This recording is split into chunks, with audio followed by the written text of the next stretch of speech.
ದಯಮಾಡಿ ಬಾರಪ್ಪ ದುರುದುಂಡೇಶನನಿ ಅನ್ಯಾಯ ತುಂಬಿ ತುಳುಕಿ ತೂಗುತಿಹುದು ನೋಡು ನೀ ಕೆಟ್ಟ ಜನಕ ಪೆಟ್ಟ ಬೆತ್ತಲೊಂದು ಕೊಟ್ಟ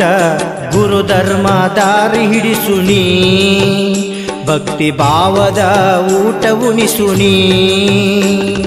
ಸರಿ ಇಲ್ಲ ನಾಲಿಗೆ ಎರಡೆರಡ ನಾಲಿಗೆ ಒಳಗೊಂದು ಹೊರಗೊಂದು ಹೊಲಸು ಮನಸ ಮಂದಿಗೆ ಬುದ್ಧಿ ಕಲಿಸುವ ಭಕ್ತಿ ಭಾವದ ಊಟ ಉಣಿಸುವ ಯಾರಿವರು ಹೂವಿನಂಗ ಅರಳಿಹರು ಶಿವನವಾರಿ ಕ್ಷೇತ್ರದಾಗ ಬಂಗಾರದಂಗ ಹೊಳದಿ